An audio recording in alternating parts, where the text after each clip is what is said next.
These are the honey frames that we took out of the beehive in the mountains, and we brought it home, and we are going to do a crush and strain with this. That wasn't our plan. We were going to put them through our extractor and spin them out so that we could save the comb, but we made the mistake of laying the frames down in a tote to bring them home, and they got broken. So plan B is crush and strain. So this is the first step, cutting the comb out. It's about 53 degrees out here, 55 degrees out here, and the bees were not flying, but they're starting to become interested in all the honey that we've got out. And this is nectar that's not being capped in here, just a little ways down. And since it hadn't been capped, I'm not real wild about taking that. But if you look at this side, it's down to here, so I am going to take it from here up.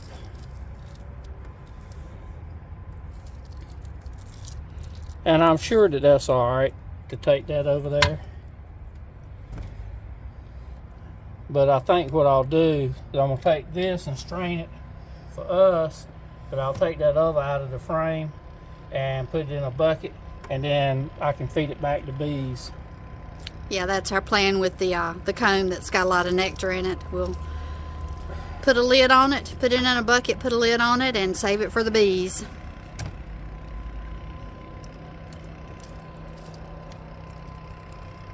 Yeah, the part that's capped up here we're going to keep for us. This part down here in the bottom, I'm going to take it out of the frame. I'll let the bees have that, and then that nectar, and then we'll take and save the wax. And I'm sure there's a lot of people that will go ahead and take that little bit of nectar out of there, but we're not really needing a lot of honey anyhow. That's not our game plan, so we don't feel the need to go ahead and get every ounce of nectar and call it honey.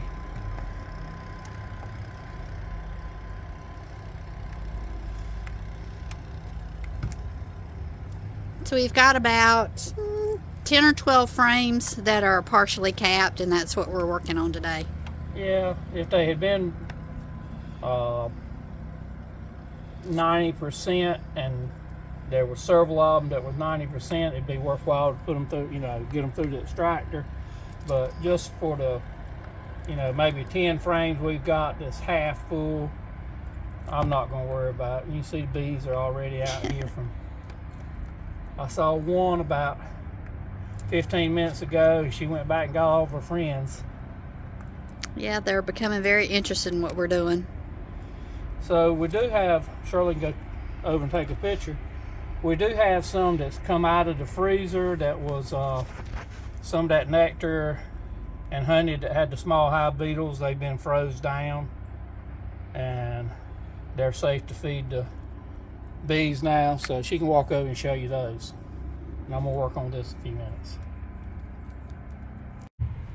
These are the frames that we've already cut the comb out of that had capped honey in it, and you can see there's quite a bit of nectar, uncapped honey in the bottom parts of these. And so we set it out here in the yard, and the bees have found it already, and they have come to clean it out. So that bit of uncapped honey or nectar will not go to waste. It'll go back to the bees.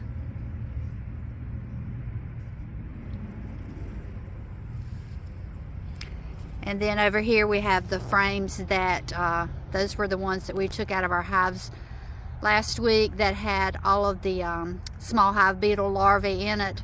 They've been in the freezer for a week, and we pull those back out actually just to make room in the freezer. And we've got those sitting out here in the yard, and as they unthaw, the bees are going to be cleaning those out as well.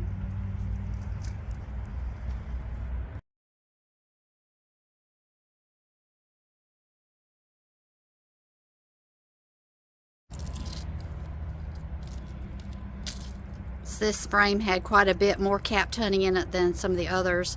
It was down maybe, what, 3/4 of the way? This one would have been a good one to run through the extractor if I'd have had, you know, they'd all been like this one. We'd have went ahead and run it through the extractor.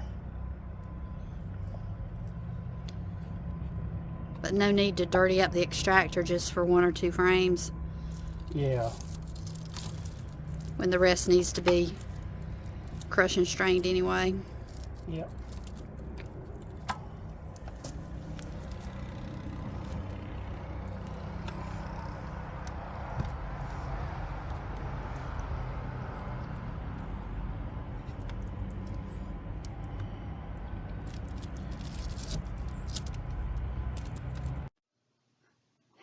As I was putting this video together, I realized that we actually didn't shoot any video where we did the crush and strain of our honey.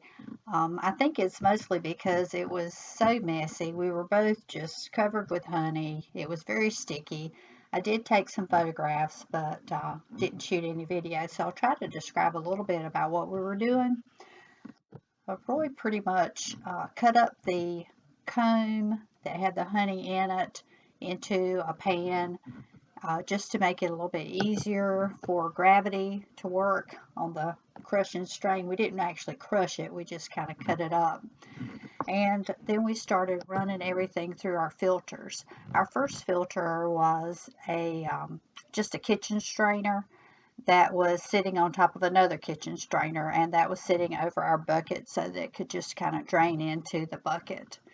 The second time we strained it, we actually put it in a mesh bag, suspended it over our bucket, and again let gravity pull the honey through the mesh, and that was our second filter. The third filter was an actual honey strainer that we got from LRB Supply, and so that was filtering out more and more of the wax and the particles that we wouldn't want in our finished honey. And then what we ended up with was our honey in our honey bucket with the gate on it. And we just used jars we had been collecting for the last couple of years. I had washed, of course, and that's what we put our honey in. Our honey is a little bit dark because the bees up in the mountains were foraging on buckwheat and goldenrod. So again, instead of it being really light golden honey, it's a little bit dark. It's very flavorful. We ended up with about 2 gallons of honey, and we're pretty happy with how everything went. We labeled our jars, decorated them, and they're going to be Christmas presents for our friends and family. So that's where we are. This was our very first honey harvest. We're real excited about how it went, very pleased with it, and hope that the people who get honey from us for Christmas are happy with it. So we'll wish you all a Merry Christmas, and we'll see you in the next year.